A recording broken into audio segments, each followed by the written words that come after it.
परिस्थिति जैसी भी हो, आगे बढ़ते रहें। समस्याएं दूर होने के इंतजार में हाथ से निकल जाएगी सफलता। सफल होने के लिए सही समय का इंतजार करते रहेंगे तो सफलता हाथ से निकल जाएगी और परेशानी बढ़ती जाएगी। इसलिए परिस्थिति जैसा भी हो, वर्तमान समय में सफलता पाने के लिए प्रयास करें। चलिए इसी के बारे में आज हम बात करते हैं। सफलता की कुंजी एक ऐसा चिराग है जिसे हर कोई पाना चाहता है, लेकिन इसके लिए मेहनत, परिश्रम, धैर्य, बल, आत्मविश्वास जैसी कई चीज़ें व्यक्ति में होनी चाहिए। सफलता को लेकर कई प्रेरणादायक कहानियाँ सुनने को आपको मिली होगी। हमारे आसपास भी ऐसे कई सफल लोग होते हैं जिनके संघर्ष की कहानी पढ़कर हम जीवन में सफल बनने के लिए प्रेरित होते हैं। लेकिन कुछ लोग सफल होने के लिए सही वक्त का इंतजार करते हैं और रुके रह जाते हैं। अगर आप भी ऐसा सोचते हैं तो इस वीडियो को लास्ट तक जरूर देखें। इस कहानी से यह सीख मिलती है कि सफलता को प्राप्त करने के लिए सही समय या फिर परेशानी के खत्म होने का इंतजार न करें और बुरी परिस्थिति का रोना न रोएं। ऐसा करने से सफलता हाथ से निकल जाएगी और आप वहीं के वहीं रह जाएंगे। एक व्यक्ति था जिसके जीवन में बचपन से ही समस्याएं थी। बचपन में ही उसके पिता की मृत्यु हो गई, जिस कारण कम उम्र में ही परिवार की जिम्मेदारियां उसके ऊपर आ गई। वयस्क होने के बाद जब उसका विवाह हुआ तब जिम्मेदारियां और परेशानियों दोनों और अधिक बढ़ गई। इसी तरह उसके जीवन में परेशानियां लगी रही। एक परेशानी के खत्म होने की दूसरी शुरू हो जाती। इससे परेशान होकर व्यक्ति एक दिन एक प्रसिद्ध संत के पास पहुंचा। व्यक्ति ने संत से कहा, बाबा मुझे अपना शिष्य बना ले, मैं जीवन से बहुत परेशान हो गया हूँ और दुखी हूँ। संत बोले, ठीक है, तुम मुझे अपनी परेशानी बताओ। व्यक्ति ने कहा, बाबा मेरे जीवन में बहुत परेशानी है, एक समस्या खत्म नहीं होती और दूसरी शुरू हो जाती है। इस कारण मैं तनाव और दुखी रहता हूँ और किसी काम में सफलता नहीं मिल पाती है। बाबा ने कहा, ठीक है, मैं तुम्हारी समस्याओं का हल बताता हूँ, तुम मेरे साथ चलो। संत व्यक्ति को लेकर एक नदी के पास पहुँचे। संत ने व्यक्ति को नदी के किनारे खड़ा कर दिया और बोले, हमें ये नदी पार करनी है। यह कहकर संत वहीं खड़े हो गए।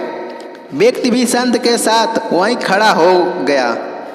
थोड़ी देर बाद उसने कहा, बाबा हमें नदी पार करनी है तो हम यहाँ खड़े क्यों हैं? संत ने कहा, हम नदी के सूखने का इंतजार कर रहे हैं। जब नदी सूख जाएगी तो हम इसे आसानी से पार कर सकते हैं। व्यक्ति बहुत आश्चर्य होकर बोला, बाबा आपने एक कैसी बात कह रहे हैं? नदी का पानी कैसे और न जाने कब सूखेगा? हमें नदी को इसी समय पार करना चाहिए। संत ने कहा, मैं भी तुम्हें यही समझाने के लिए यहाँ लाया हूँ कि जीवन में समस्याएं तो आती ही रहेगी, हमें रुकना नहीं चाहिए बल्कि लगातार आगे बढ़ते रहना चाहिए, तभी हम उसके हल कर पाएंगे और आगे बढ़ पाएंगे। व्यक्ति को संत की बात समझ आ गई। उसने अपनी सोच बदली और उसी दिन निश्चय कर लिया कि परिस्थिति कैसी भी हो, समस्या कोई भी हो, उसका हल करते हुए सफलता की ओर आगे बढ़ना है। सफल वही होता है जो लक्ष्य का निर्धारण कर उस पर चलता है। एक बार की बात है, एक निसंतान राजा था। वह बूढ़ा हो चुका था और उसके राज्य के लिए एक योग्य उत्तराधिकारी की चिंता सताने लगी थी। योग्य उत्तराधिकारी की खोज के लिए राजा ने पूरे राज्य में ढिढोरा पिटवाया कि अमुक दिन शाम को जो मुझसे मिलने आएगा उसे मैं अपने राज्य का एक हिस्सा दूंगा। राजा के इस निर्णय से राज्य के प्रधानमंत्री ने रोज जताते हुए राजा से कहा, महाराज आपसे मिलने तो बहुत से लोग आए हैं और यदि सभी को उनका भाग देंगे तो राज्य के टुकड़े टुकड़े हो जाएंगे। ऐसा अव्यवहारिक काम न करें। राजा ने प्रधानमंत्री को आश्वासन करते हुए कहा, प्रधानमंत्री जी आप चिंता न करें, देखते रहें क्या होता है।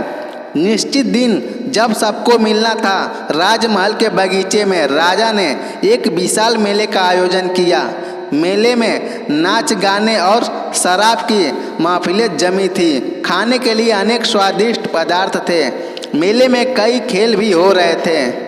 राजा ने मिलने आने वाले जितने ही लोग नाचे गाने और अटक गए, कितने ही सूरा सुंदरी में, कितना ही आश्चर्यजनक खेलों में मशगूल हो गए, खाने पीने घूमने फिरने के आनंद में डूब गए। इस तरह समय बीतने लगा। पर इन सभी के बीच एक व्यक्ति ऐसा भी था जिसने किसी चीज़ की तरफ देखा भी नहीं, क्योंकि उसके मन में निश्चित उद्देश्य था, राजा से मिलना है। इसलिए वह बगीचा पार करके राजमहल के दरवाजे पर पहुंच गया। पर वहां खुली तलवार लेकर 2 चौकीदार खड़े थे। उन्होंने उसे रोका।